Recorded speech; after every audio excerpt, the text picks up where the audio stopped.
take me back to the place I know with the mystery shack and the forest gnomes. I'm already packed, so come on, let's go. Don't get me started, my heart's in Gravity Falls. Welcome to Mystery Shack Look Back, a nostalgic time capsule and no spoiler book club of the original Gravity Falls fandom. We are your curators. I am Ella. And I'm Charlie. That's correct. The second one was the one. Sorry, I just have Stans on the brain for some reason. I have no idea why. I've been feeling the same way. And, you know, I really think that what the listeners are clamoring for right now, since they clicked on this episode, is more Stans. I was going to say more fans. I feel our maximum in past episodes was like 1, maybe. Oh, no. I meant more fans. That's what I call fan mail. Yeah, Stan mail. So we're going to read some Stan mail before we're going to read some Stan mail today. Before we get into the Stanliness of this episode. I was at work all day. Don't worry about it, folks. Oozing with Stanliness. We're gonna have so much of that. So this one comes from Ro, who is pledged on our Patreon. And this was an email sent to mysteryshacklookback@gmail.com. And you can send us emails there too, and we might read them on the show. Like so. They said, I know we're getting kind of close to the end of the series, but I just wanted to drop a quick note after listening to today's Patreon drop of the new episode and say thank you. As someone who discovered both Gravity Falls and my non-binary identity later in life, to find such a cool podcast with trans hosts, be able to support your efforts, it just really sunk in how special a moment it is for me to hear my name at the end of the episode. Aww. So thanks for warming this NB curmudgeon's heart this year. I look forward to the amazing work you will both continue to do. Sincerely, Ro. That was really sweet, Ro. Thank you for saying that. That means a lot. And we also have an iTunes review, a 5-star iTunes review. If you write a 5-star iTunes review in character as a Gravity Falls character, we will read it on the show. Guaranteed 100%. No exceptions. No ifs, ands, or whatever's about it. Unless it's not safe for work or has spoilers, I guess. I guess so. Ella, why don't you start us off? All right, this is an iTunes review from pseudonym Krebs. The title is, I am a robot, beep boop, etc. Hey dudes, I found this podcast a couple weeks ago, and I've totally been binging it to see how the story ends. I mean, I know it already happened to me, but I didn't know so many people were invested in this. It's kind of creepy how much the fandom knows about this. Stan said Dipper was following us around with a camera all summer, but I didn't know there was going to be like a whole podcast on it. This fandom needs to get a new hobby. Like Mabel showed me this awesome musical named Hamilton. Did you know that Alexander Hamilton is on the $10 bill? Pretty sure she just thinks Lynn What's-His-Face is cute. Get back on topic. Ella literally sang a song from Hamilton in a Smith impression. Oh yeah, sorry dude, I forgot. That was so cool. Back to the review. But I digress. You dudes are great at podcasting. You have this really cool take on the world. I tried a podcast once, but it didn't go well. Oh, that reminds me. Who's this Alex guy? He seems interesting. This is getting really long. You gotta wrap this up or no one will read it. Okay, dudes. This is Seuss, signing off. I guess it's not a surprise who I am anymore. Bye! That was a really funny review. I liked that. It was very weird that... surreal in a good way that Dipper called me out by name and meant reference to the Matrix episode. Ella, I like funny things. I don't know if you knew that. You know, I have noticed that about you. I've been beginning to notice, yeah. I'm a connoisseur of comedy, Ella. Mm-hmm. Ella, how many comedic actors would you say I am deeply familiar with? The oeuvre of. I would say many. I would say even knowing many on a personal level. Well, what would you say, from your knowledge of me, is my favorite comedic performance of all time? Let's see. Well, you know, there are a lot that I could think to put up there. No, but number one. I know because Jafar's Thumb. But I know because you've told me that your favorite comedic performance of all time would be Ghost Anjo as Captain Jack Sparrow in the real-time fan dub versions of the Pirates of the Caribbean films. Yeah? But Is that accurate to that say? is accurate. And if you wanted to watch the entire real-time fan-dubs of the Pirates of the Caribbean films, that's available at the link in the description, driftwoodsaga.card, there's 2 R's, .co. We just made those free. So, yeah, I voice Will Turner, Davy Jones, Barbosa, Ella voices Elizabeth. And yeah, Anjo DeHeeve voices Captain Jack Sparrow. And coincidentally, What? is our guest today. Oh right? my god. Yeah. Oh my god, You're I'm never gonna such a believe it. fan. Welcome, Anjo. What's an anjo? So, Anjo, do you remember how we met? I was looking to do the branching out of the voice acting, and I'm just like, hey, they look like a really awesome voice actor. That's right, because you are a voice actor as well. You're on YouTube. You have your series So There's This Movie, which we will plug at the end. Which is the funniest series on YouTube. It really is. So you were making that connection. I messaged Charlie and I was like, hey, you got any projects in the future you want to collaborate with? And then later down the line, Charlie's just like, hey, I got a project. Let's collaborate. Yeah, well, at the time I was working on something called What Probably Happens in Gravity Falls. We'll talk more about that next week. But I was the only voice actor in it, so when you first said that, I was like, no. But yeah, we've mentioned a couple times in this show, I tried to get as many, when we first did the Gravity Falls real-time fandom, I tried to get as many guests who run popular Gravity Falls social media pages to be in the dubs so they would share it to those social media pages. We call that networking. I was already familiar with your work. I'd listened to your demo. We had done Ace Attorney Anime Abridged together, and you also run a Facebook page? Not just any Facebook page. It was Gravity Falls. Gravity Falls. Is the Gravity Falls Facebook page? It kind of ended up being that way. That's amazing. What was that experience like? Yeah, how did you get involved with that?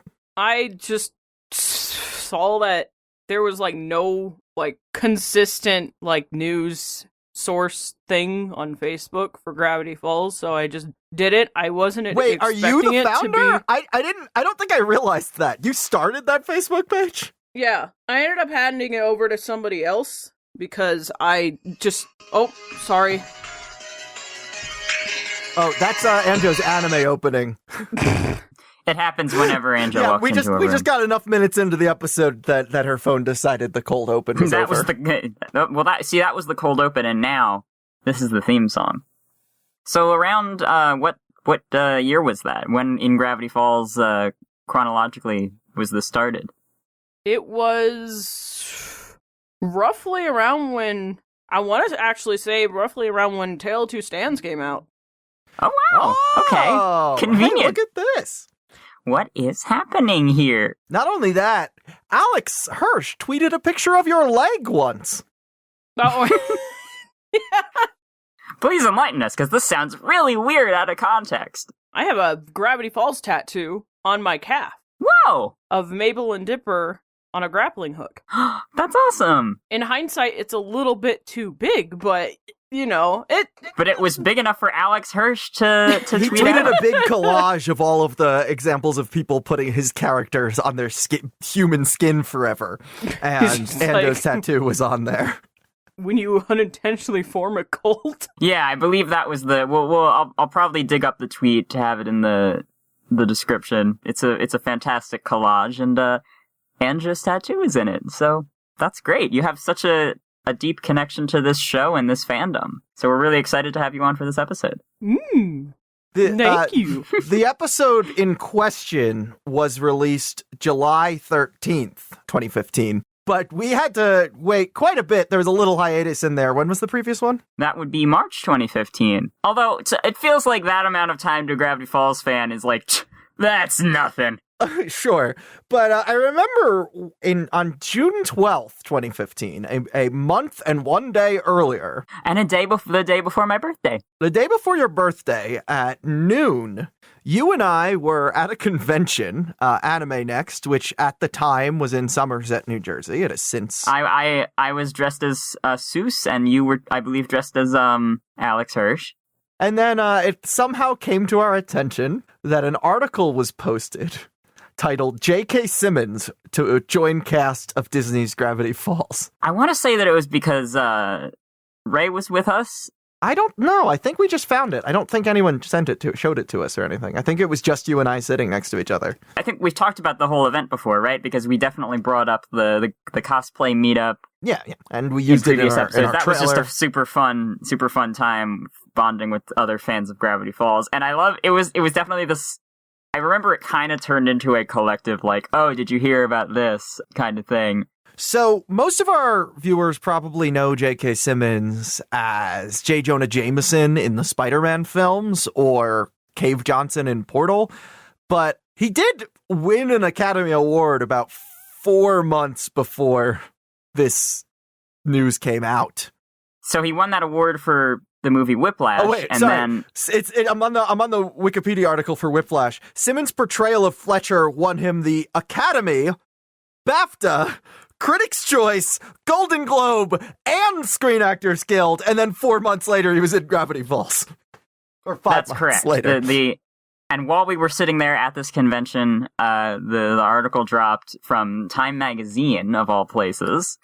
There was something very surreal, very cool about this massive publication, Time Magazine, like, publishing an article about this cartoon that we all like, because it was...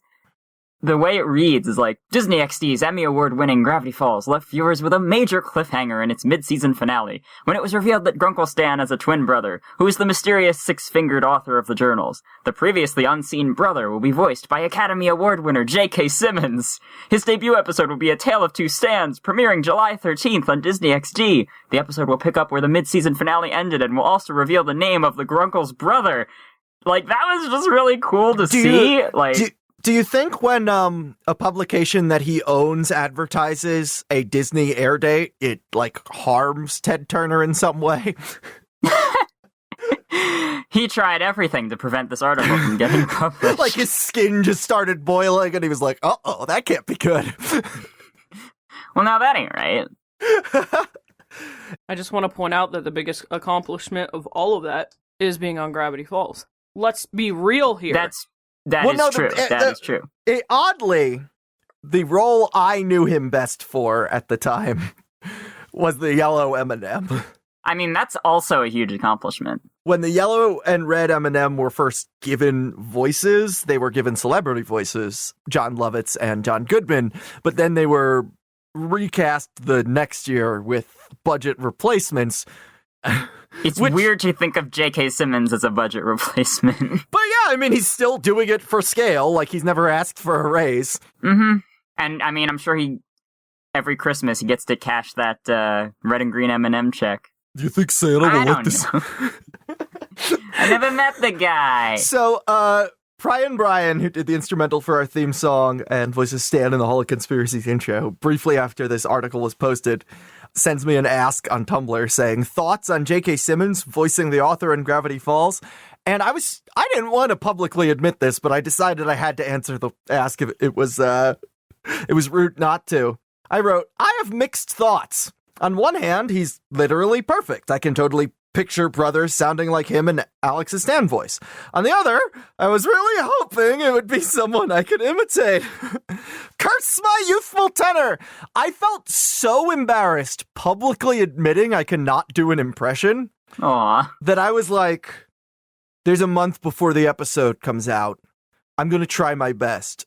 So my friends, I put myself through a self-inflicted boot camp. I rewatched the Spider-Man movies constantly, the Spider-Man trilogy by Sam Raimi constantly that month. And you listened to the voice lines from the Portal 2 DLC. I would just listen to them in the shower or while I was doing chores, just and from the original Portal voice lines. Although there's no Valve does something weird where sometimes the filter is in the voice files and sometimes it's something the game is doing. Yeah, right, because he's always over like a speaker. So the speaker is built into the raw recordings in the original and not in the DLC. Which kind of weird. Skews your assessment of what the voice sounds like. Yeah. And I just basically for an entire month rarely heard a voice that was not that of J.K. Simmons. And I watched every interview he'd ever done.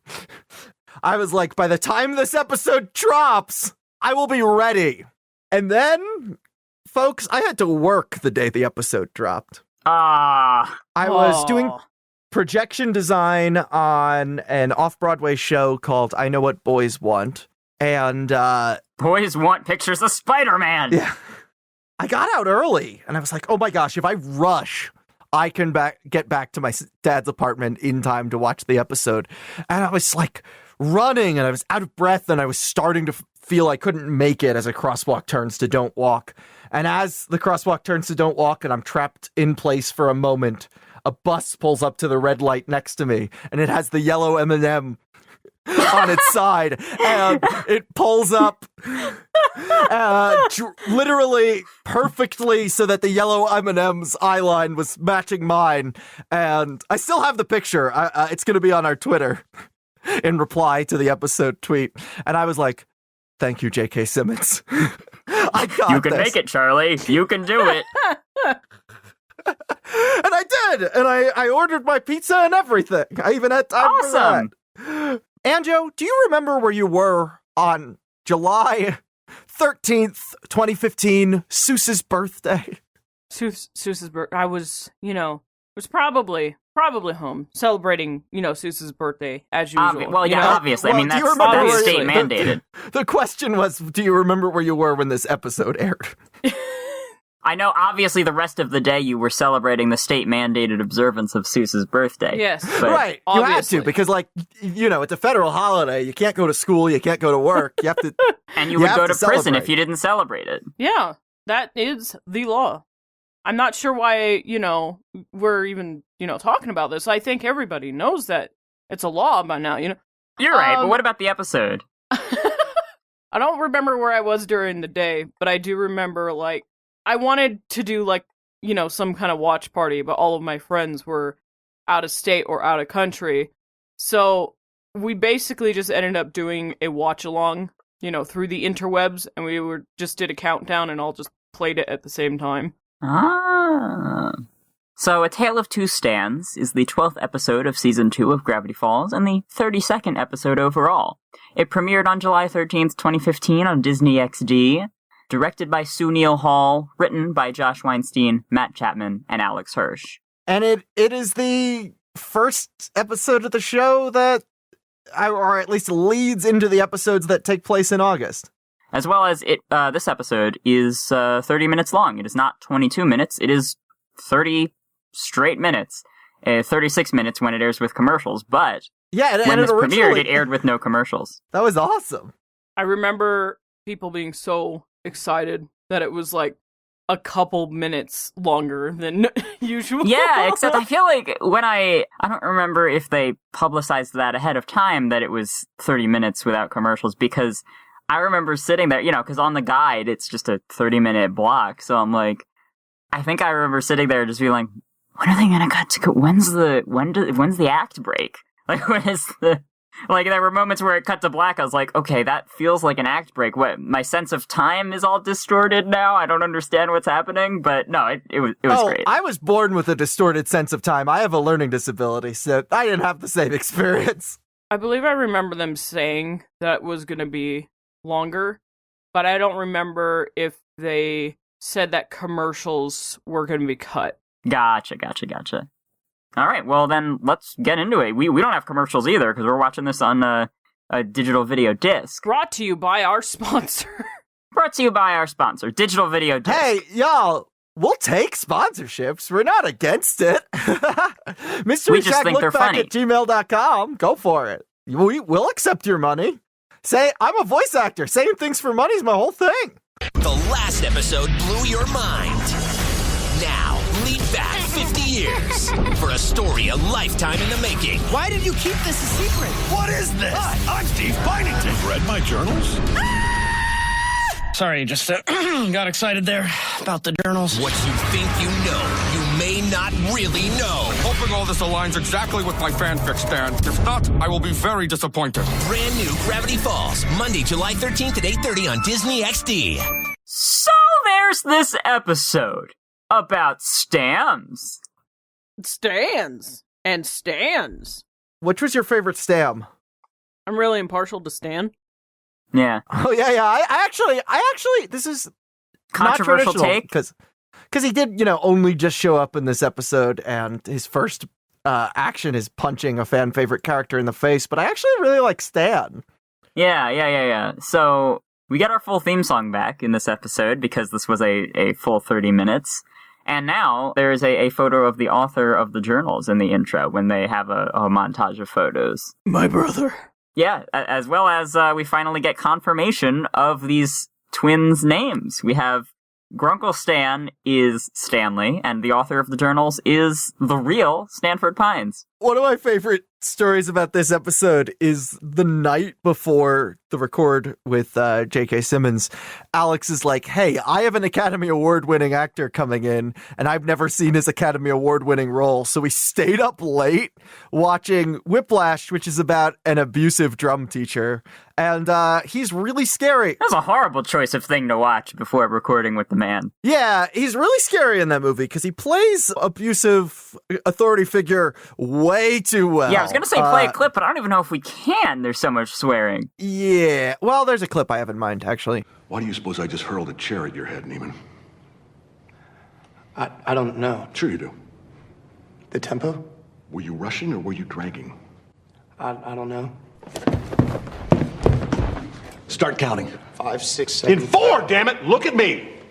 1, 2, 3, 4. 1, 2, 3, 4. So Alex barely got any sleep because he stayed up late watching it and the record was in the morning. It gave him nightmares about J.K. Simmons. I hadn't seen Whiplash, and so I decided the night before to watch Whiplash, which, those of you who have seen it, it's amazing. J.K. Simmons plays the world's most terrifying jazz instructor. He throws chairs at people, he berates them. He is like a horrific screen presence who like makes your heart beat in your chest, and you sit back watching the movie like you feel traumatized. That's how good his performance is, and he rightfully won an Oscar for it. But it's also the most intimidating. I mean, picture how he is in Spider-Man, get me pictures of Spider-Man! And then, take all the irony and cuteness out of that, and it's just solid J.K. Simmons. A nightmare.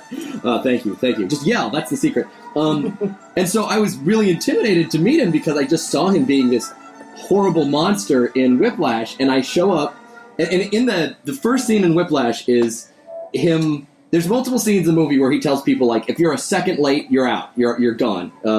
And so I make sure I'm there early, and JK, he comes in, and he opens the door, and he says to me, well, it's been a long week, and I've already had a bad day, and it's not even noon, so, let's get in the booth. My blood turned cold because he was being exactly like the character from the movie. He was being the Whiplash. And he was being Mr. Whiplash himself.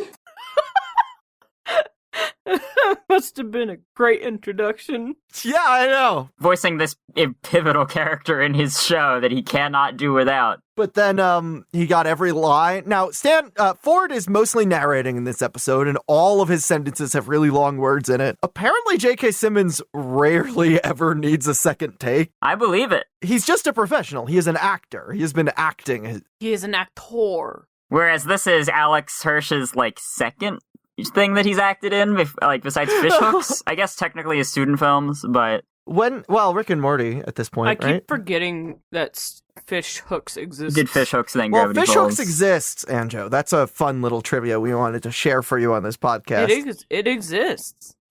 This episode we track basically Stanley and Stanford's whole life story, how they got to where they are, and what the incident was. They keep talking about 30 years ago. We finally get information on that. But we go back to Stan and Ford's childhood and their teen years, and J.K. Simmons does a fantastic teen voice for teenage Ford. But Alex, once Stan ages to the point that he is voiced by Alex... Yeah, because they're voiced by child actors when they're 12. Yeah, but once he gets to being voiced by Alex, there's barely a difference. He just goes full, he'd been smoking since he was 13, probably, and it shows. His lungs were just black as coal already by age 18. Mm-hmm. Because you have Stanford going oh, Stanley, come on, can't you do... And Stan... Jackie O, what a yeah, fox! Oh boy, yeah, the Jackie O line is fantastic, because We go all the way back to 1960-something in Glasshard Beach, which is where? Glasshard Beach is based on Wildwood, New Jersey, and is drawn like Wildwood, New Jersey.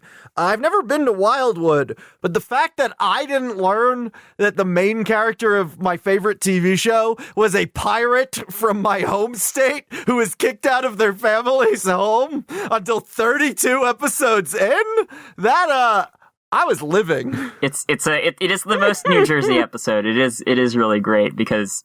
But also, like, they find an old wrecked ship and spend like 6 or 4 years restoring it and talk about taking on the world and finding treasure. Yeah, we get to see the original Stano War. The Stano War is also Grunkle Stan's fishing boat in The Legend of the Gobblewonker, but here we see that there was another boat that Stan and Ford were building as kids that they wanted to sail around the world in. So, again, as is the trend with Season 2, makes amusing things really, really depressing. Because that was their childhood dream that never got fulfilled, that he is trying to recapture with his niece and nephew. But yeah, Glasshard Beach, New Jersey is the most New Jerseyest thing to ever New Jersey. Oh, I loved it. I love the way the principal is dressed and talks. Yeah, I love your son Stanford. And then what did the science fair banner say? The banner at the school science fair that we see says, Glasshard Beach High Science Fair. What, you think you're some kind of smart guy? There was a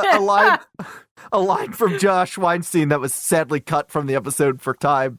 But when his family kicks him out, he says, "So I had to leave my home. I drove out into that 1970s New Jersey night like, well, there weren't really any words or songs to describe it." Which is a reference to Born to Run by Bruce Springsteen, which is the unofficial state anthem of New Jersey. New Jersey has never had any state anthem, but there was an incredibly popular campaign to make Born to Run it. Bruce Springsteen is kind of synonymous with New Jersey. You'll see just stuff about him everywhere. When he started out, he performed a lot at the Stone Pony in Asbury Park, and to this day, it's still an incredibly popular concert venue. It's where, when bands go through New Jersey, that is usually where they perform, but there's always like this, still to this day, it's the Bruce Springsteen place! You've told me before that New Jersey is the state with the lowest amount of national pride and the highest amount of state pride. Oh, we love being from New Jersey. New Jersey was where the modern tomato was invented by Rutgers students. The modern tomato? Yeah, so there's something you need to understand, Injo, is that fruits and vegetables were invented. To a degree, yes, sure, okay. To a way bigger degree than you realize. The atomic age gave birth to giant corn. Isn't that impressive? I am aware. So the students in Rutgers did not tell nature you should grow red things on this vine, but they did decide what they are supposed to taste like. Genetic engineering, baby. They invented the modern tomato at Rutgers University. I will stand by this. Birthplace of the modern day tomato. I'm aware that avocados wild avocados have barely any edible. I only flesh eat on domesticated avocados. There has not been a naturally occurring banana in hundreds of years. Yep. Oh, yeah, yep. They're all Those clones. are all clones. That's why they don't grow seeds. Dog. It's also one of the reasons why a lot of states and countries have very strict laws when transporting food, is because if fungus breaks out on those banana cultures, then they're gone. Because they don't have any immunity towards them. That's it for bananas. There's a fungus among us. So Camden, New Jersey was the first city in the entire United States to defund the police. To defund the police, they have the state police come in when it's a big enough problem. And it showed a noticeable dip in crime rate. And during Black Lives Matter, a lot of people were like, if it worked for Camden, why can't it work for other towns? And during the COVID-19 pandemic, New Jersey was the very first state to actually see numbers going down because we were following protocol. So yeah, we love being from New Jersey. We don't love being from other states. New Jersey has this reputation of being terrible. Stan mentions going from New Jersey to Pennsylvania. On that border, there is a sign that says, "Welcome to Pennsylvania, America starts here." Not in the episode, in real life. Good times. I bet Stan was really confused when he drove out of New Jersey and pulled up at a gas station and was like, "Hey, Where is everybody? And Stan waited there for 3 days. Yeah, that scene where he's doing the scratch off. That's at a gas station. He wasn't living out of his car on purpose. He had an apartment. He's like, where is the guy? Where's the Hello? Where's the little man that's supposed to come out? And He was there for 5 months before he's like, I guess I'll just do it myself. for context, it is illegal to pump your own gas in New Jersey. Yes, if you are at a gas station in New Jersey and you step out of your car and put your hand on the pump, someone who works at the gas station will call the police. Unless you're in Camden. Ow, ow, ow, ow. Is that still an ongoing law? Yes. What? Okay. I can kind of here, understand, I'll explain to you why. Because it is that law is regularly tried to be repealed. And then people are asked to vote for, do you want to get out of your car? And they're like, Nah, not really. no. Get somebody else do it. What if you had like a little man come out and pump the gas for me? By the way, if you live in New Jersey, you're supposed to be tipping those people. Every time I tip one in front of my friends, they're like, you're allowed to do that? I'm like, there is not a person in this world you are not allowed to give money to. Who are you allowed to tip is a rich person's question. You could tip anyone. As a matter of fact, patreon.com/Mystery Shack. At one point, I worked for a grocery store. I'm not going to say which grocery store, but they told us that if we accept tips, we'll be fired. So what's interesting, Anjo, is they can only regulate what you do on the clock. So what I do in those situations is I say, I would like to tip you. When do you get off work? Yeah, there you go. Oh. Because then it's just, I'm just giving this person money on my own time. Yeah, your manager has no say over who gives you money outside of their jurisdiction. And if they did, that would be wild. I was a courtesy clerk, and at one point, part of the job is to help customers with their bags to their cars if they need it, right? And the lady tried to give me like a $10 tip, and I had to turn it down because I was on the clock. That's when you say, move it to the garbage can in this bathroom. Put it under this. I will find drop it. off, yeah. Because there are no security cameras in bathrooms, folks. That's a hot tip from this podcast to you. There's no security cameras. Wink. Wink. Also, you could have just taken the tip. I should have, because I ended up not working there for very much longer anyways. I'm gonna take all these tips! Screw you! Imagine if that was how you got fired. They're like, hi, have you been collecting money from customers? And you're like, yup. They're like, okay. What are you gonna do? Take the money from me? And they're gonna be like, okay, so you're fired. And they're gonna be like, I don't care. I'm leaving with a great deal of money. Oh, another interesting thing. If you steal something from your workplace, they punish you by firing you. So if you find a workplace with something you really want, just lie and get hired there, take it, and then they're never going to call the cops. And then you get to they get to escort you out when you're done. Yeah, no, you will be fired. But a place you want something to steal something from and don't want to work at. Dude, just go in for a week, take what? Take a graphics card? No.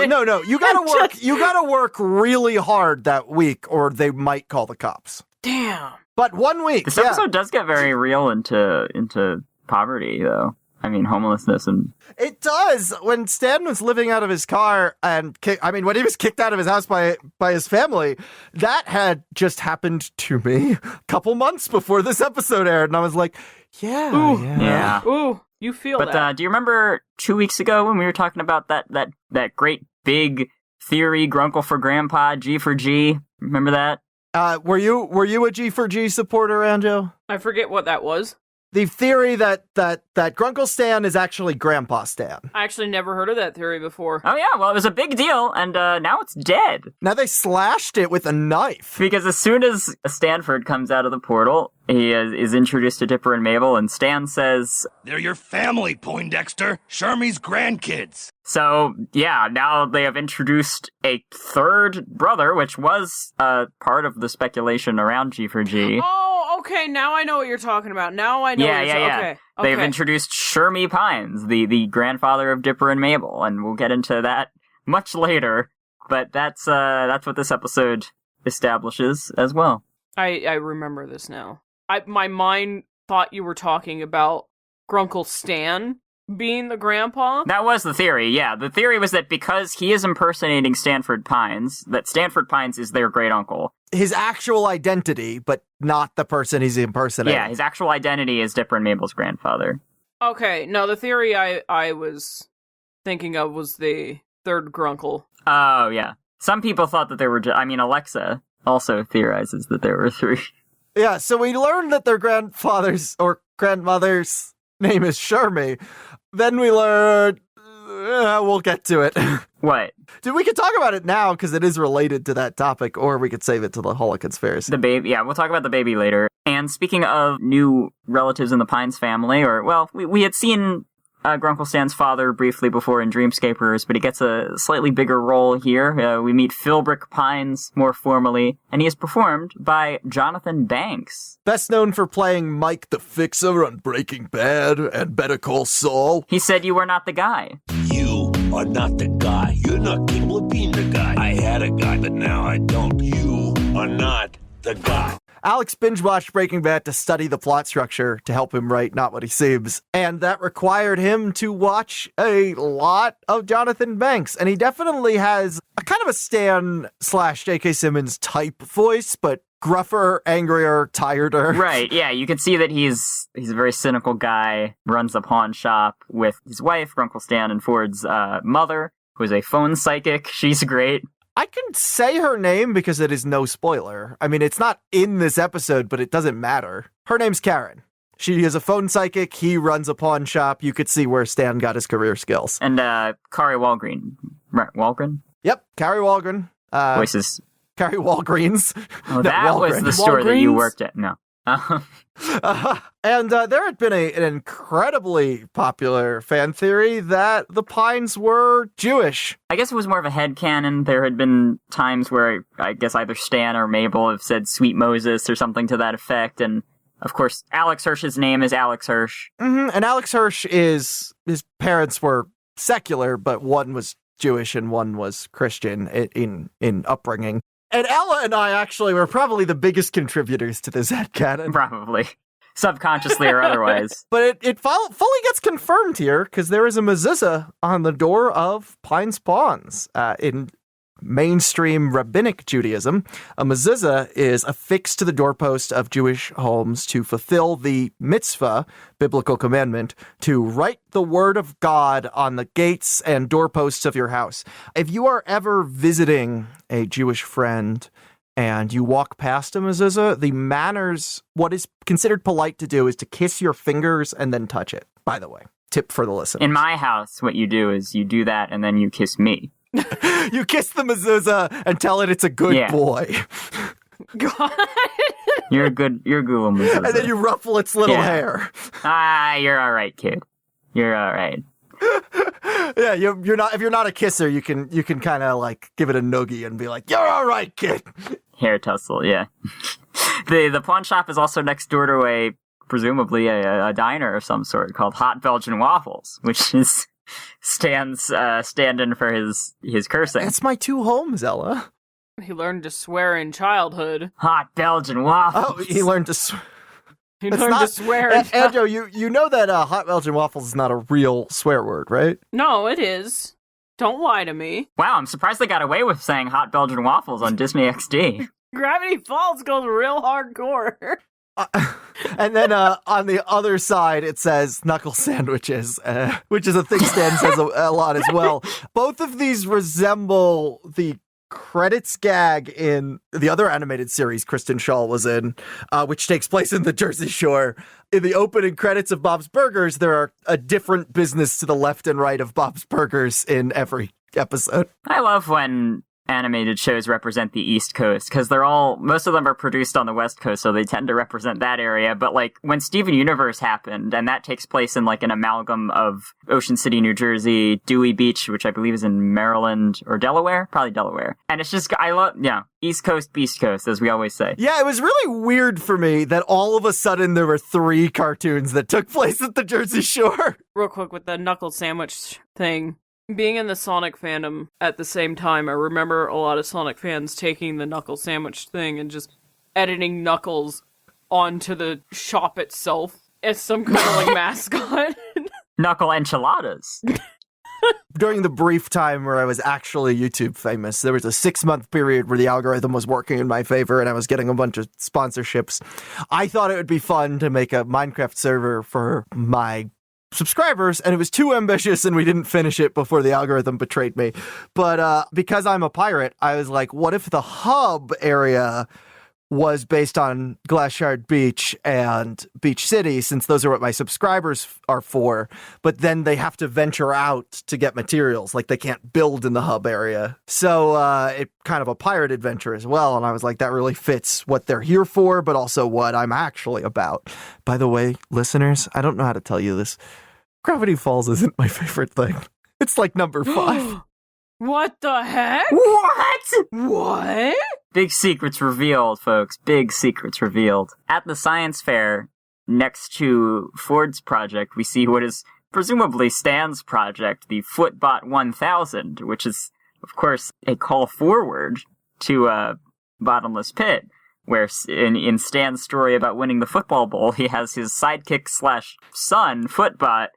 And the reveal that this is a goal that Stan has had for a long time is very near and dear to my heart. Now, I'm imagining that all the science fair project was a cardboard case for a tape recorder where he had recorded himself saying, "Thank you for building me, Daddy!" You know, I threw him in there for the kids. We're skipping all around. When Matt Chapman came to work at Gravity Falls, something kind of funny happened there, Charlie.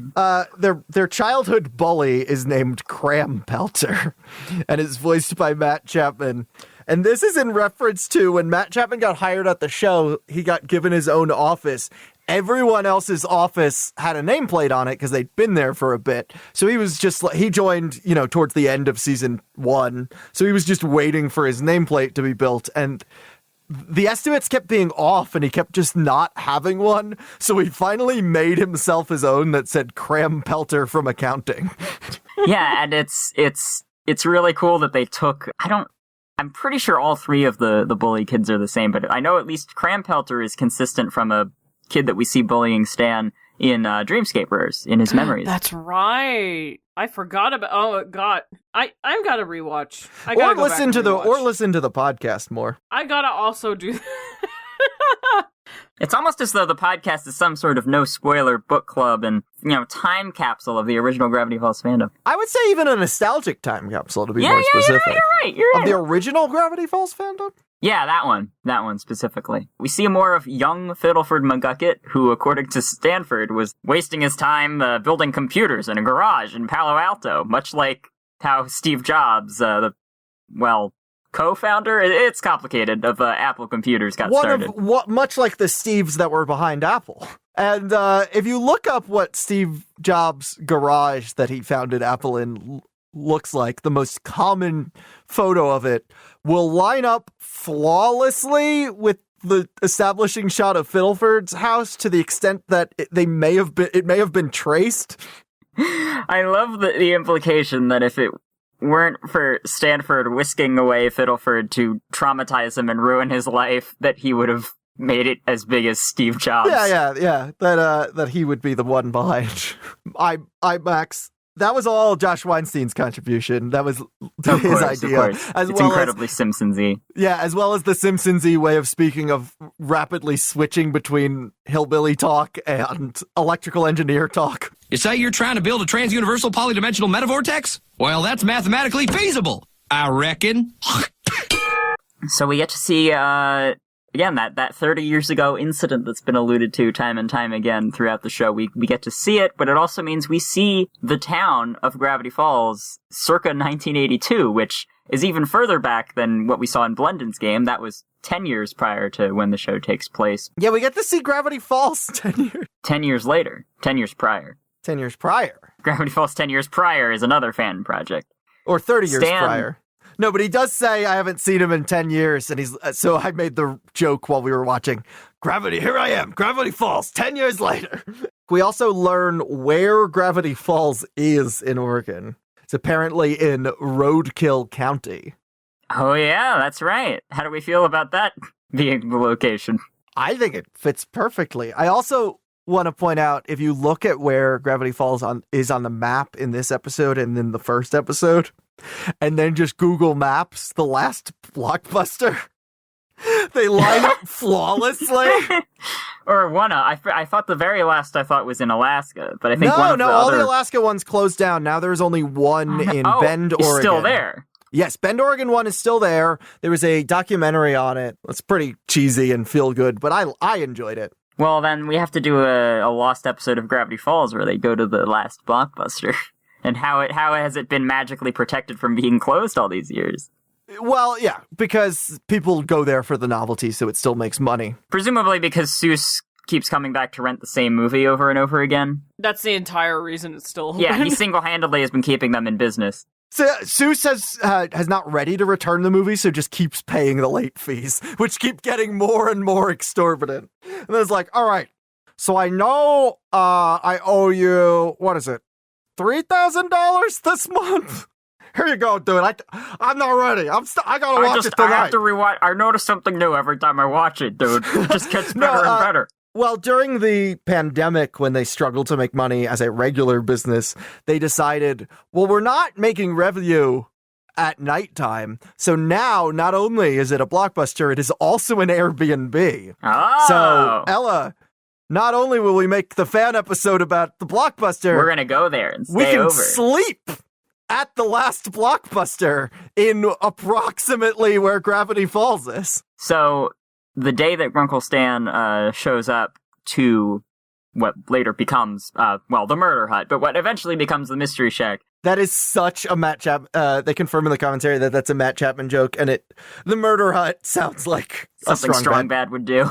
Yeah, Stan shows up to visit Stanford on the same day that we see in The Time Traveler's Pig, because the shack is covered in snow. And in the commentary, they confirmed that is the same day. And we saw Stanford poking his little head out. And yes, the design has been radically altered because that was season 1. This is season 2. He has a big chin, he has big fluffy sideburns, and he has curly hair. Yeah, and the glasses, mainly. The glasses and the butt chin. And the science fiction sideburns. Yeah, sci-fi sideburn dimension. I want to see the sci-fi sideburn dimension, personally. Anjo, what's the sci-fi sideburn dimension like? Well, full of a lot of hair. It's, Never mind, I actually don't want to see that. But did you enjoy your time there? I'd have to give it maybe like a 3.5. Are you gonna leave the review on Airbnb? Are you gonna leave that review? Absolutely. That's the only place to leave hair-related reviews. Wait, in the documentary, one of the guys says Bend is a little bit Twin Peaks, a little bit Gravity Falls. One of the regular customers compares living there to living in Gravity Falls in the last blockbuster documentary. So confirm. It would be in Gravity Falls. Charlie, you got very excited at one of the character revelations we get in 1982 era Gravity Falls. I really, really liked Blubs and Durland. They were like some of my favorite characters. They were the only ship I had in Gravity Falls. When people are like, what is your Gravity Falls ship? I'm like, well, Blubs and Durland, because look at them. I mean, yeah, but also like if they get confirmed as a couple, then we get a gay couple in a cartoon, and also they're adults and I was an adult. Whereas if a little boy starts dating a little girl, I'm like, well, this is not relevant to me. Why should I care? What's in it for me? Oh, the 12-year-olds held hands. I'm 30. No. I'm riveted. So yeah, we get some information about Blubs that we previously expressed long ago in Irrational Treasure that I was excited to learn Durland's first name, Edwin. We now have both of their full names, Edwin Durland and Daryl Blubs. Because Daryl was working as a trainee at the Dusk to Dawn convenience store back when it was still operating. Presumably this happened not long before Ma and Pa Duskerton were killed by the rapping teenagers because they're seen outside. They were outside. They probably, died as soon as everyone left. Go back in time and shelter them from rap music, right as the teens are about to start playing rap music on their boombox, just, blast, some old honky-tonk or polka. My theory is everybody left the shop, and they went out to look out, watching where everyone was going, and then the teenagers were just like, die! This is the same day, then. Here's what you're saying. Oh, Yes, this is absolutely. yeah. Okay, so the teenagers. So it's like sort of the Star Wars prequel Last Crusade effect of everything happened in one day. Because the teenagers were outside of the Dusk to Dawn, and Stan did whisk all of the customers and their trainee away. So they had nothing else to focus on other than the potential customers outside. If it were not for the one inconsistency that there's a newspaper in the Dusk to Dawn from the 90s, I would accept this fully as a They as a just never headcanon. canceled their subscription. Oh, okay. I like how Stan essentially just took All their their business. customers and was just like, "Hey, Yeah. come over here." Hey, you want to shop at this? You want to peruse these wares? Ha! No! You want to peruse mine! Peruse me! Yeah, so there's a lot of built-in backstory that happens over the course of this one single day, which I find always amusing when it happens, like in all of the Star Wars prequels or the little prologue. the one you always point out is, I love how Indiana Jones gets his whip, his fear of snakes, his hat, the cut on his chin, all in one day. Yep, that is in the Last Crusade prologue, and that is amazing. And here we see how Lazy Susan got her lazy eye by getting shocked by a device science thing. Yeah, a nerdy science box. And also, she looks really cute in this episode. She has really cute earrings. I like her. She's little kitty cat earrings. Yeah. The kitties, the putty cat. We see as science things are happening in the shack and it starts glowing, little Tyler the cute biker is on a trike. He's a little baby, a toddler or a child or something. He's going for a walk with his mom, and she sees the science things happening and tells him to Get out, get out, get out! So I guess that runs in the family. It's or just that's a thing when he they learned say. it. That's I say a lot of the phrases that my parents say, that my dad says especially. I told you that every single time I have ever gotten in my dad's car for the 29 years I've been alive, he has quoted the Groucho Marx joke, "Do you believe in the hereafter? Then hereafter, get in the car." Hereafter is an old-timey word for heaven. The joke doesn't even work anymore. No, it does not. But you know what? Get out / get 'em is eternal. Get him. It's true. That will never age the same way. One is milk. One is grape juice. Here, one's going to taste worse. Gets One's going to taste better over time. We also get Shmebulok Senior, the father of Shmebulok the gnome. Stupid. Looks and sounds the same. I also love that it's implying that this is pre-Shmebulok, but like, why would he be calling himself Senior then? Yeah. Maybe he just had his. You know what? I think he just had his baby, and he's really proud of it. Yeah. So he's going what around I used saying, to do in high school for like a theater kid flair is used to list my name professionally as Charles James Marlowe, the first and only. Ah, okay. I like that. Because I'm never going to there's never going to be another Charles James Marlowe.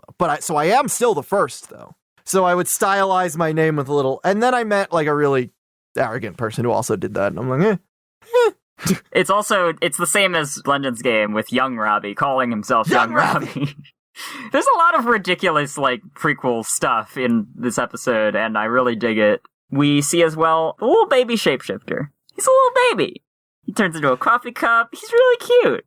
I hope he doesn't turn into, like, a other thing, someday. That would be horrible. I pointed out that 1982, when Ford went missing, is also when The Thing came out, and it is never confirmed why July 4th is circled on his calendar, seen in Carpe Diem. Right, because we know it's not the day he disappeared because there was snow outside. Yeah, so it couldn't have been July 4th. So it's like, why? The fandom always asks, why does he have July 4th? Well, that is about a week after John Carpenter's The Thing came out. And you never want to go to the premiere showing. It's going to be crowded. But I bet he wanted to take Shifter. He wanted to be like, oh, he'll love this. But now we know that it was probably not that much older than a little baby. So he was like, am I too young to see this? No, I mean, no. Ford totally traumatized him. Like, I'm not saying he didn't. No, you're right. But I feel like he went into this R-rated movie, and they were like, "All right, are you all old enough?" And he was like, "As far as you know." And then he turned into just a man with a briefcase and was like, "Briefcase." And No, like, I feel right, he shapeshifted into a very tall man in a trench coat with a hat. He shapeshifted into Vincent Adult Man. That's what I was referencing as well, Vincent Adult Man. Oh, yeah. But no, he, rather than shapeshift into a normal height man, he shapeshifted into a very lumpy, tall man with a high voice. We finally, after all of the clues, the fake out. There were no clues. There was one clue. I think a lot of the fans didn't know they were supposed to be looking at Stan's tattoo, and that's why there's the fake one in Land Before Swine, and there's a whole short about it. But we finally get the origin. It's a burn mark. Apparently, on one of the consoles in Ford's lab, there's just a searing hot symbol for no discernible reason. Yeah, well, we saw it in Gideon Rises when the basement lab was revealed, but here we find out that it was searing hot for some reason. And Ford kicked him into the side of the desk, and it made a brand mark on the back of his shoulder. I don't know why there's a searing hot. I have no idea. Alien letter on the side of a keyboard. Mine has very few of those. No, mine has like one. Okay. Most of them have between 1 and 0. Bill said last week, when we talked about the Bill Cipher AMA, someone asked him what the tattoo means. And he said, "Watch your step!" Yes, so Stan's tattoo, in a way, does mean watch your step. And as well, in the Stan's tattoo short, when Dipper is interrogating Stan about his tattoo, he keeps saying that he doesn't have a tattoo. He wasn't lying. Wait a second, he's a curator. I was withholding information from you to create an emotional effect. Yeah, and he runs a museum. So, do you remember the Dipper and Mabel's Guidebook, Anjo? Did you ever have that book? I believe did. Dipper's and Mabel's Guide to Mystery and Nonstop Fun. I'm pretty sure, yes. I'm pretty sure. I haven't read it for a hot minute, but yes. Exactly 1 hot minute. An exactly hot minute. We read it for the podcast and even interviewed the author, Rob Renzetti, so it's been the author of Dipper and Mabel's Guide to Mystery and Nonstop Fun. Rob Renzetti. So it's been a mere cold minute for Ella and I, which is shorter than a hot minute. Science, kids. Because cold is shorter than heat. But they're both a minute. I don't get it. I get it! But feathers are lighter. So in that book, there was a cryptogram that said, the government can be forgetful, and that finally gets fulfilled in this episode. It has been interesting seeing those codes kind of slowly get cashed in, and boy, did it pay off. Yeah, so there were several attempts at writing this episode because it's an incredibly important episode. And they tried to have it take place in the living room. They tried to have it take place here, there. And they're like, it doesn't make any sense that they're telling this really long story unless they're incapable of doing anything else. So that's why the previous episode ends with them in the basement with the government surrounding their house on the surface. Correct. And in order to get them away, Dipper suggests to Ford that they use the memory erasing gun, which he just had in his backpack? He just has, and there's the president's key, and there's a lot of cool stuff in here that I rarely use. I should clean this out sometime. Dipper's secretly, real freaking strong and is just carrying around... Oh, yeah. He trained with Manitors. 1,000 pounds at a time. That book is huge, and Dipper always has it in his vest. In his vest, yep. Santa's like, all right, Dipper, let me grab your back. Ugh, jeez. He's like, hey there, kiddo, let me lift you up. What have I been feeding you? My back. Let me give you a piggyback. Ah! And then Dipper takes off the vest and the backpack for the first time and realizes he's really strong and has been training with weighted gloves. He's like, I thought I was weak all this time. It turns out I was just carrying 1,000 pounds of things every moment. And then Dipper just goes and finds Robbie and just beats the out of him. One punch. Yeah, so Stanford plugs the memory erasing gun into the totem pole, which we talked a lot about 2 weeks ago. Yeah, well, we talked about how it was a periscope in the past, and... Well, it's still a periscope, but it also had a radio antenna, right? Yep.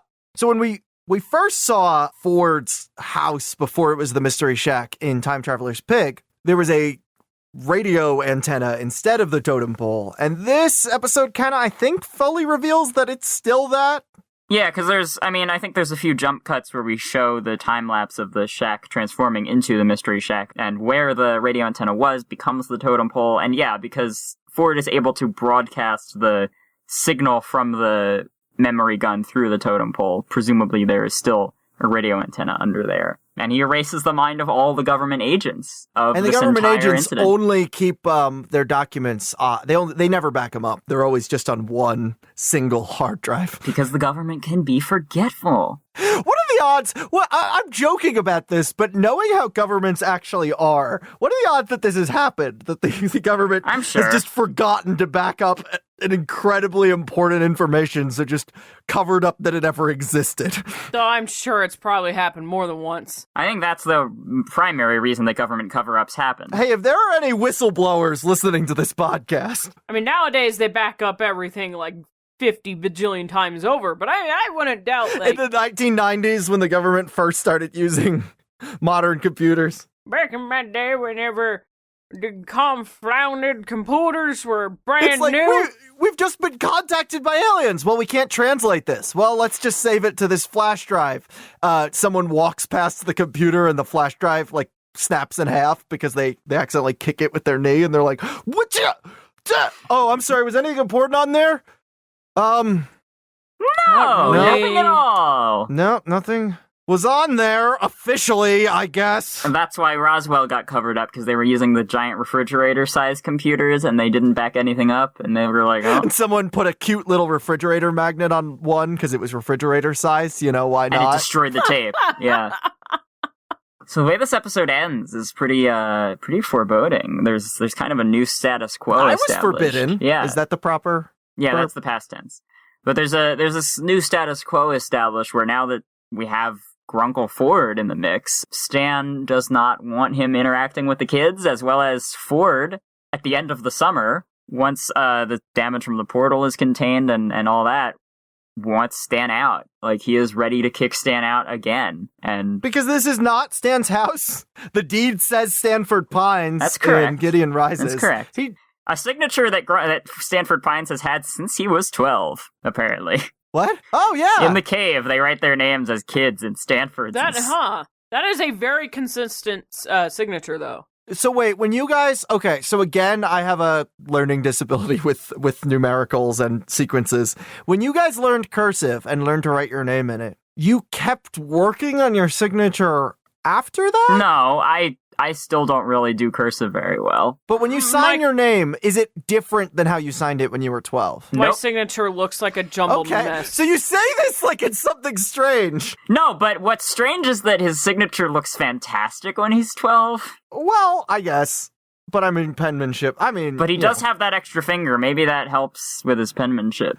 I mean, I was in occupational therapy in one school, which was in that school to work on my vestibular issues. I have severe motion sickness. I have the worst motion sickness of anyone you've ever met or heard of. And when I transferred schools, my parents were like, do they have an occupational therapy department that we could enroll Charlie in? And they were like, oh, yeah, and put me in that. It was just about handwriting, and my handwriting was never that bad. So I bet my handwriting looked that nice when I was 12 because I was forced to improve upon handwriting there were no issues with. Yeah. But yeah, so Stan and Ford's relationship is still as fractured as it was when Ford fell through the portal at the end of this episode, because Stan is bitter that Ford does not thank him for saving him from interdimensional horrors after 30 years of trying, and Ford is angry that Stan took over his life in the process. We get kind of an uneasy ending as well with Dipper and Mabel's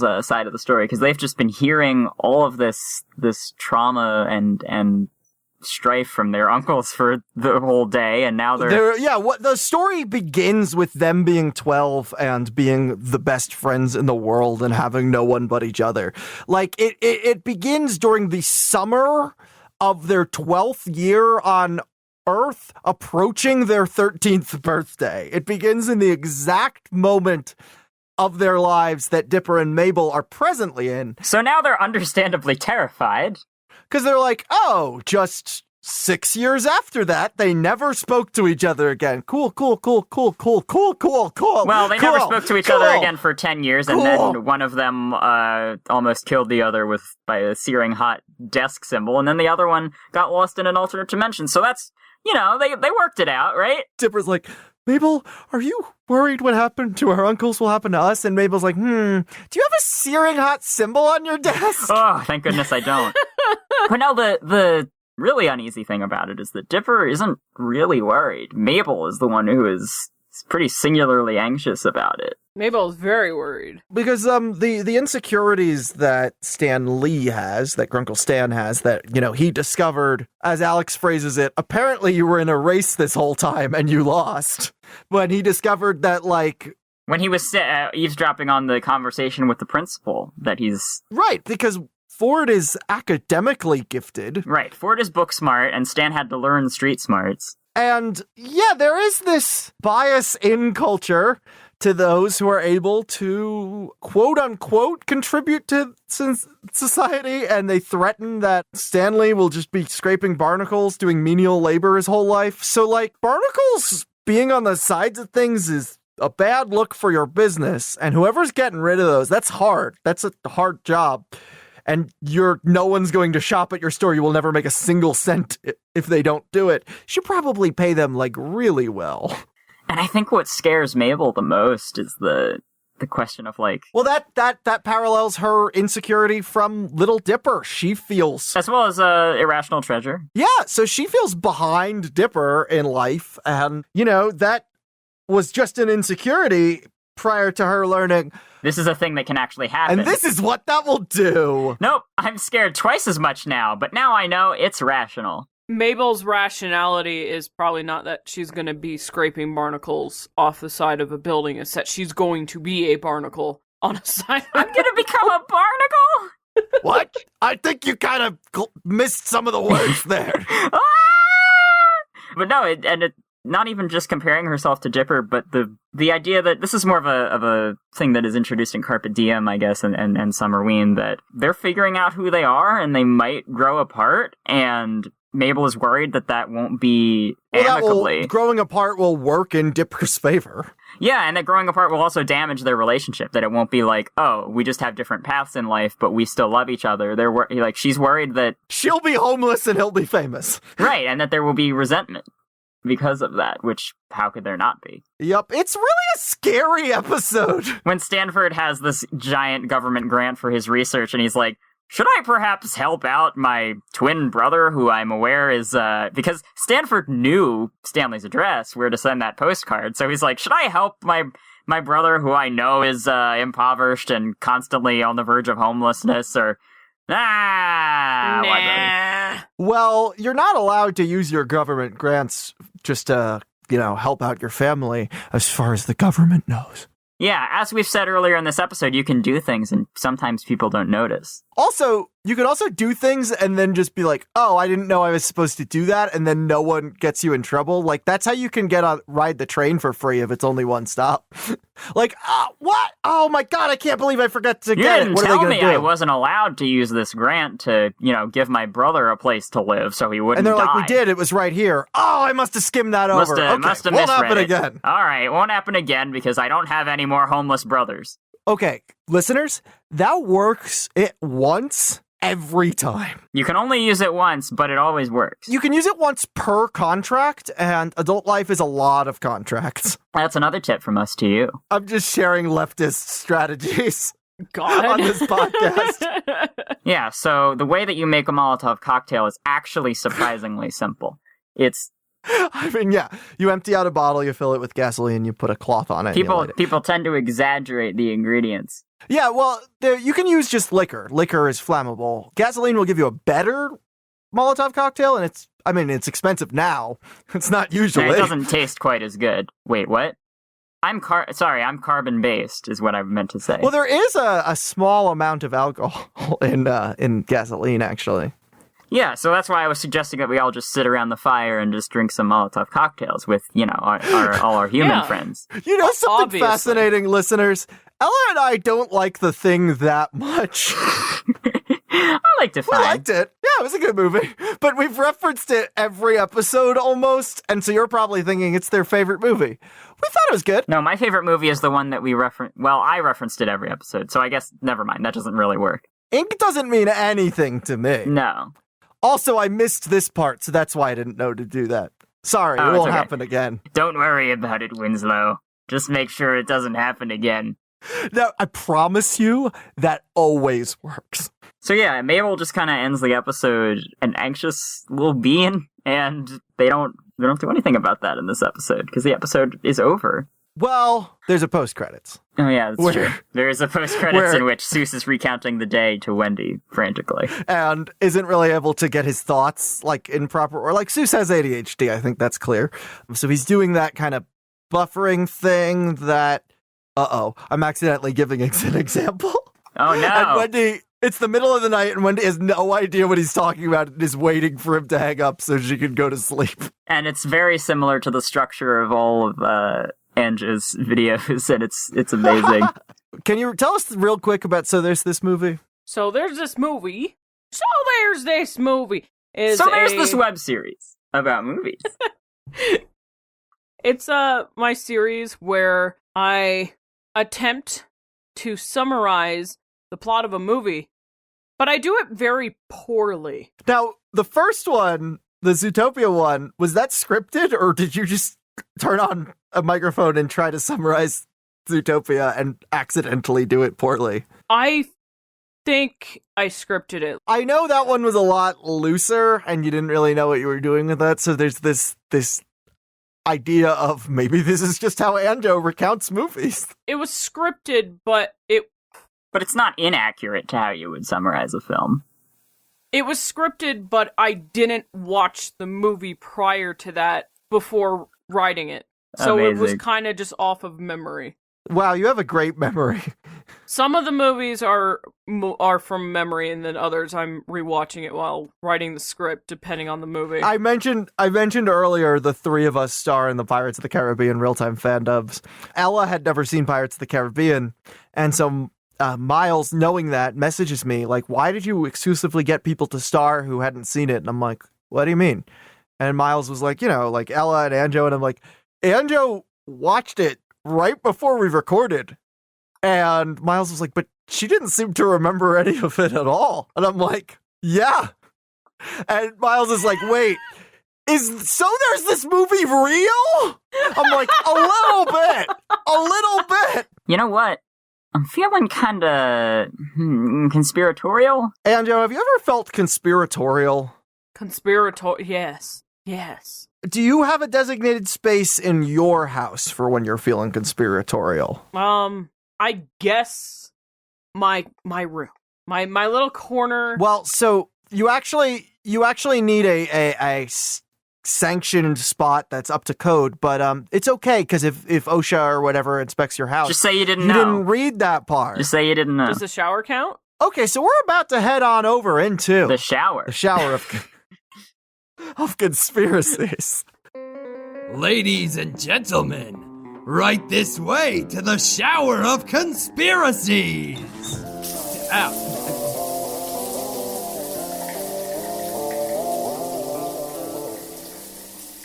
So I wanted to say two little words here that drove Gravity Falls fans to the brink of madness at the time of this episode. The baby. So when Stan Lee, Grunkle Stan, is being kicked out of his family's house, the argument wakes up his mother, who is holding a baby. Now, we know that Dipper and Mabel's grandparent is not Stanner Ford, but is instead their sibling. Yeah, Shermie Pines. That crying baby, that this 1 second of screen time of this little crying baby kind of just collectively broke people's brains. It basically became a constant back and forth over, is that baby that Karen Pines was holding, is that Stan and Ford's brother Shermie, or is that Dipper and Mabel's father, who presumably Shermie's son, if you assume that the Pines surname was passed down from fathers? No clues are here as to whether Shermie is older or younger than Stan and Ford. But for either outcome to work, someone along the line would have had to have kids at an abnormally old age or abnormally young, Because if the baby is Dipper and Mabel's father, Shermie would have had him relatively young, because he can't be that much older than Stanton Ford. He could be older. I mean, he could be 10 years older That's than true. them. That's true. But if the baby is Shermie, then both Shermie and Dipper and Mabel's father would have had to have kids at a young age to fit the 40-year gap between Stan getting kicked out and Dipper and Mabel being born. Both generations would have had to have kids at 16 for that to work out. And it's not an inconsistency per se, because that does happen, but it confused the hell out of so many people, and many heated debates and age calculations ensued over this 1 second of a baby. I'm the baby! Gotta love me! I'm the baby! Gotta obsess over me! So a deleted user on the Gravity Falls subreddit posted this. I have paraphrased it slightly for clarity. I bet oh my god. I bet the baby that My Pies is carrying isn't sure. All right, start over. You said my pies, you said. You said my This pies. is already going really, really well. I bet the baby that Ma Pines is carrying isn't Shermie. All right, there's no way to edit this into something usable. I'm just gonna read it. Okay. I bet the baby that Ma Pines is carrying isn't Shermie, but Shermie's son, maybe Dipper and Mabel's dad or an uncle. If Shermie is older than the Stan twins by like 6 years, and when Stanley's kicked out, he's like 18 around 1972. The Stan twins are around 12 in 1960 something, and in 1982, Stan says Ford hasn't seen him in about 10 years. Shermie would be like 24 and his son is 1 year old, so Dipper and Mabel's father would be around 30 in 1999 when they were born. Mic drop! Eat it, Anjo! Listen, you. I got her, and then you did the thing, and okay. That was my... All right.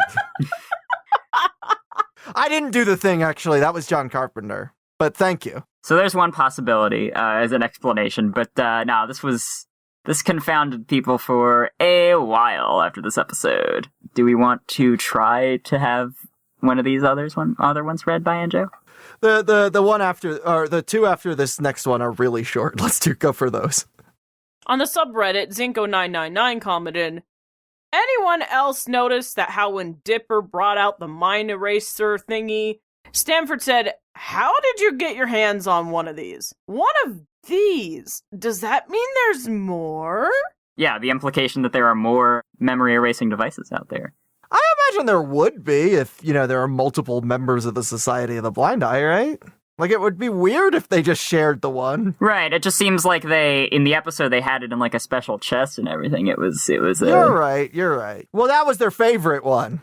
That's why they kept it in a safe place. The other ones, they just keep on their belts because they're not as special. This one's old Lucy here. She's been through... She's been through a lot with us. The very first memory gun that our founder, whoever he was, we kind of forgot. All right, and next one. Also on the subreddit, Lennox McDuff said, did you guys notice that when both Stans met that snow day, the first thing that Ford did was examine Stan's pupils?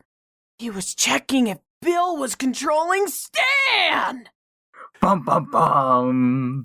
And sorry to put you on blast, Lennox McDuff, but we have been for the last hour laughing about the spelling of pupils. Yeah, Lennox McDuff has spelled pupils as pupiles, and I do not want to fault Lennox McDuff at all. In fact, I would compliment it because that's hilarious. It looks like Pupiles to me. Pupiles. I'm Pupiles the Sailor Man. Yeah, exactly. On a board at Glasshard Beach, before young Stan and Ford enter the cave where they find the boat, you could see written, Blendon was here. Can we play the bit where I explained to Anjo how tide works? Okay. The hole they came through was pretty small. How'd the boat get in there?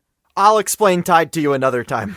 Hold on, no. Okay, I know, listen. The hole that hole is not big enough to fit that sail. How the sail before the water washed the sand, making the hole smaller. Oh, wait, hold on, now I know. After, young Fiddleford gets his head stuck through the portal, he says, Yuru Zerxivi Gersmatov, backwards, which is the exact same thing he said in Society of the Blind Eye, but now it's reversed. Yep. And once it is decoded through the Atbash cipher, it is Bill Cipher Triangle. Well, we know his middle name is Mischief, so his full name is Bill Mischief Cipher. So is Bill Cipher Triangle just like what's printed on his business cards? That's his like job, Bill Cipher yeah. Triangle. Yeah. And it kind of makes one suspect, what did he see in there, you know? Someone's like, we got a round peg, and he's like, whoa, buddy, that's out of my jurisdiction. Look, that's not in the job description. Check it out. Read it and weep. Bill Cipher. What does it say next? Triangle. That's That's right. right. I'm a triangle, kid. I don't do round pegs, square holes, etc. So yeah, not only did he say that upon emerging from the portal, but he also says, when gravity falls and Earth becomes sky, fear the beast with just one eye. So Lazy Susan? Or Blind Ivan? Or Gargle Stan when he's giving tours and wearing the eye patch? I'm gonna say but has two eyes, I think. You remember Yeah, and so many. Just so many. Too many. So many? We'll be right back to We'll be right back with Gravity Falls on Disney XD. Yeah. We sure will. The segues were amazing. People in our Discord were talking about the aggressively radical Disney XD interstitials on Disney XD that were like felt like they belonged in the Burger King's Kids Club, not in 2015. Dance break! Then it's mystery time! The whiplash of going from then maybe Stan isn't Stan, and it's like, maybe we're living with a dangerous criminal. Dance break! And they all remember just we were all Mr. Whiplash that day. We were. We all experienced Mr. Whiplash. That was the announcer of Disney XD's name as well. Because you're watching gripping storytelling, because their other main shows were Marvel shows, which can get really dark. And then this guy comes in and is like, "Hey, want to party?" And we're like, "We're doing something here, dude. What's that? Read the room." But where's the party? The credits cryptogram in the Visionaire cipher reads, Backups University. You tried. The key for this cipher is Sixer, which is seen on a map in young Stanford's room. We didn't talk about Backups University. I love the idea that because Stanford did not get into the prestigious school because of the mix-up at the science fair, he did not apply to any other schools and had to go to this community college. While we were watching it, Anja was like, wait, why wouldn't he just get into a different prestigious school? And with his grades, he could have Nope, he put all his eggs in this one basket. He did not get rejected from West Coast Tech until all prestigious schools had closed enrollment. And he was like, and then Stan's like, hey, why don't you take a gap year? And he's like, I feel like with his grades, if he applied to another college, they would at least look at it. Well, no, Charlie. All he has to say is, "Oh, I'm sorry, I didn't read that part." Yeah, there you go. There you go. I promise you, it works once, but with every contract, and you're going to get a lot of those. You can even use it for the Santa Claus. That's the whole plot of the second You film. said he didn't read that part, that he has to find a wife. It's true. Do you want to read the end card combination cipher, Charlie? I would love to. The end card combination cipher is a little poem. A stubborn, tough New Jersey native. Philbrick wasn't too creative. Having twins was not his plan. So he just shrugged and named both Stan. I want to say that what happened was he wrote Stan on both of their certificates, and Karen Pines, the mother, was like, okay, why don't we actually differentiate them, and added Lee and Ford on the ends. And if they were triplets, the third would be Stanbus. This end card in particular led Reddit user Dragon of Mystery to post about all released Season 2 ending page fragments pieced together. Reddit user and it's 1970s van airbrush, Dragon of Mystery. Yeah, so Dragon of Mystery has realized that all of these end cards are kind of like pieces of a puzzle, not unlike the end cards that flashed for a frame at the end of the Dipper's Guide shorts. They said, oh my gosh, oh my gosh, oh my gosh! I was fooling around with the journal-style Season 2 credit pages on my computer and suddenly realized how they all fit together. At least I'm 99% sure I have. The overall picture is composed of a 3x7 grid, with each credit page fitting into a slot. The overall shape fits fairly nicely on a vertically oriented 8.5x11 piece of paper, so I think it's correct. I made a DeviantArt account to post the overall image with my hypothesized completions. The DeviantArt account is Dragon of Mystery 123, by the way, which means presumably there are 122 other people on DeviantArt who thought Dragon of Mystery was a good username. Well, yeah, I mean, it's where things airbrushed on the sides of the bands go to die. Yeah, but the image, which we will link in the description... Is there really that much of a difference between the art style of airbrushing and Sparkle Pups? No, there's not. That's what I'm saying. I know. Yeah, but... They're basically identical. We will link the image in the description, and what they've created is piecing together all of the end cards with these ciphers from the 12 episodes that we've seen so far of Season 2, and arranging them in a way that leaves some gaps that they've filled in with their speculations. Microsoft Paint and the line tool. Still looks nice. They say, my hypothesized completions are in blue. The visual evidence supporting my arrangement of the pieces is in orange.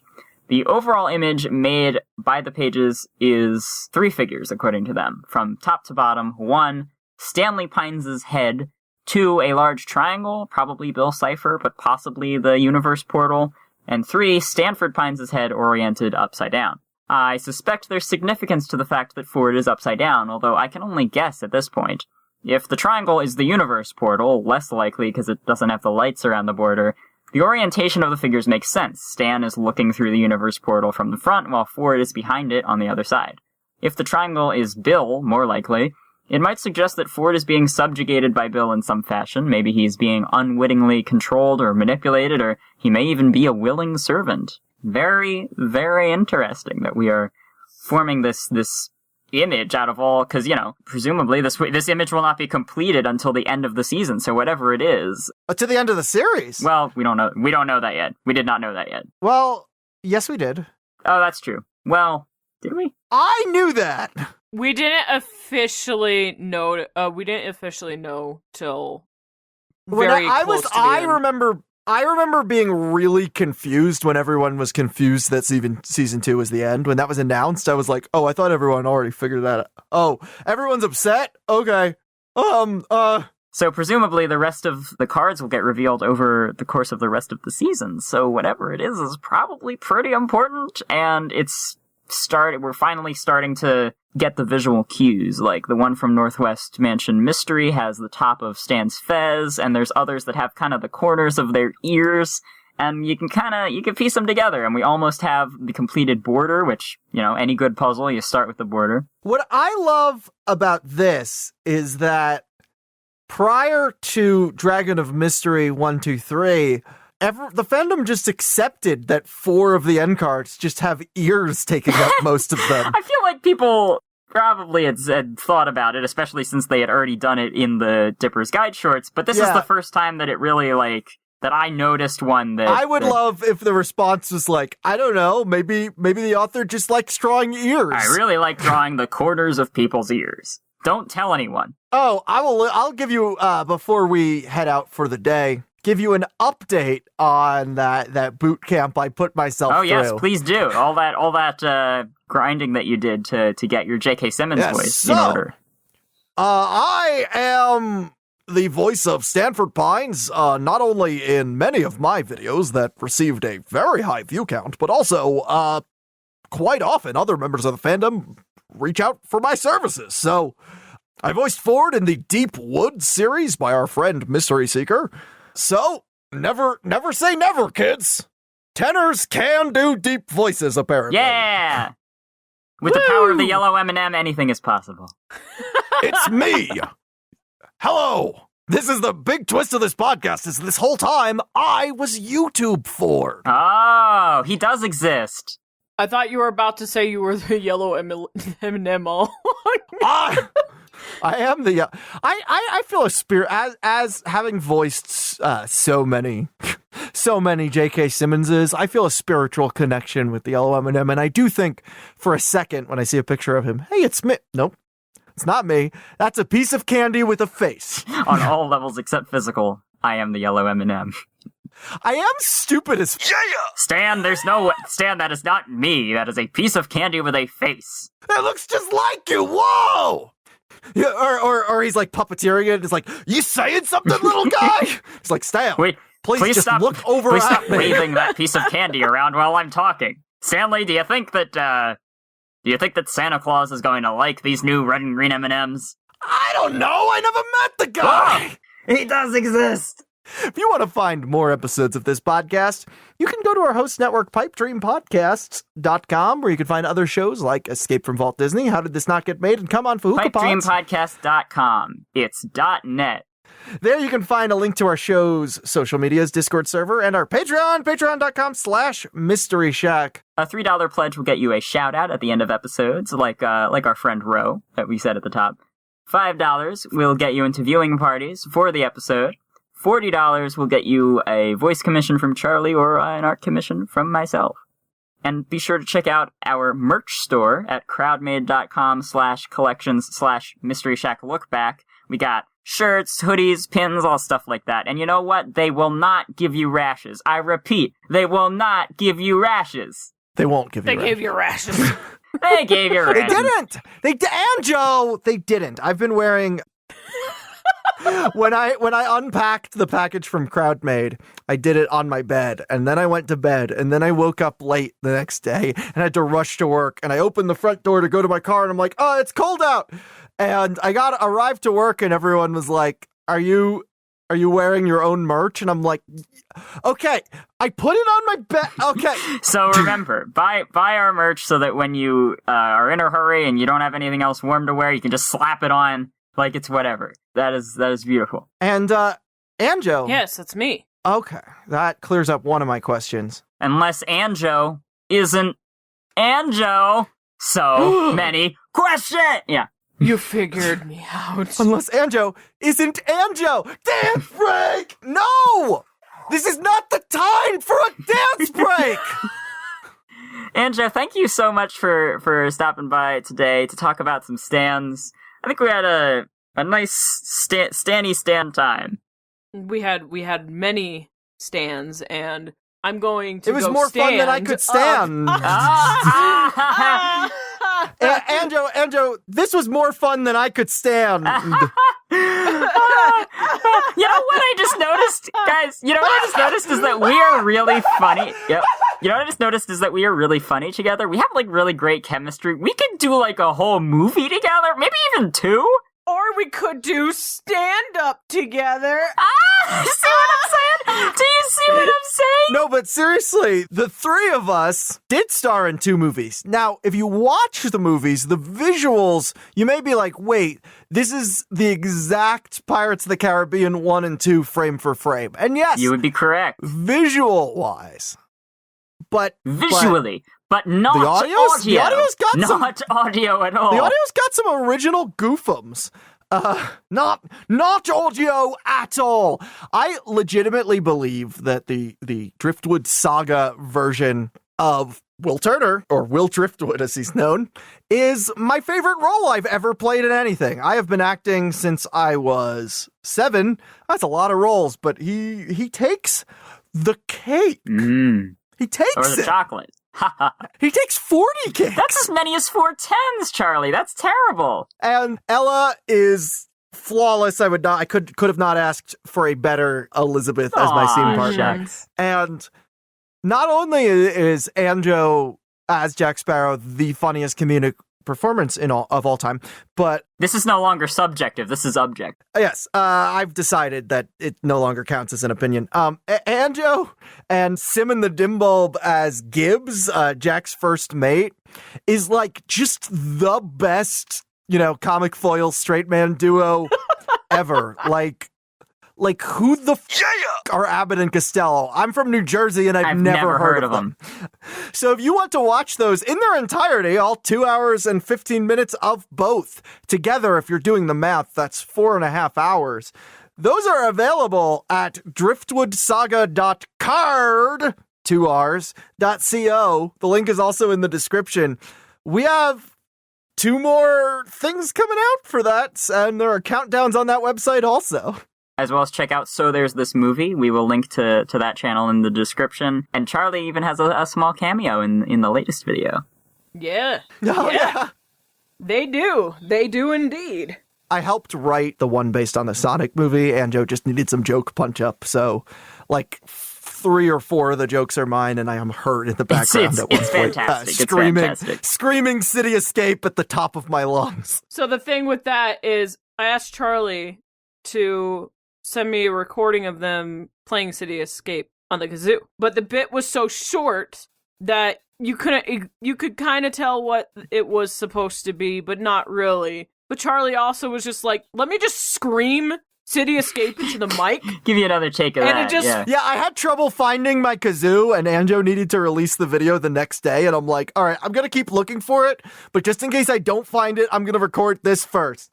Rolling around at the speed of sound! And it was so funny just hearing beautiful. A distant voice, like, behind. Yeah, it's mixed in really well. I just had to keep it in. Yeah. And of course, Anjo's straight man is, as I said, Simon the Nimble v2-0.tumblr.com, who does music for this podcast, including the Hall of Conspiracies theme. Check her out, too. Thank you to our editor of this episode, Elizabeth Nordenholt from Podcat Audio. Check out podcataudio.com for more information. You can contact us at mysteryshacklookback@gmail.com. And thank you to Cooper C. Spacito. We will link to his YouTube channel in the description for doing the wonderful cover of our intro song today. It was a total surprise gift the other day that he posted, and immediately I was like, we gotta use this. And it's great. And he's great. And as well as thank you to him for voicing Stan today in our Hall of Conspiracies intro. He was kind of an understandee. Yeah. You know, when sometimes you just gotta go on stage and perform. You know. Yeah. Adam, thank you for scraping the barnacles off the undersides of our mouths. Somebody has to do it. So, Anjo, thank you again for coming by. I think it's time No, thank you for having me. Well, thank you for thanking me. No, thank you for coming by! All right. Before this escalates into a full-on war of politeness, I am going to play us out with a song of peace and of Gravity Falls. Here we go.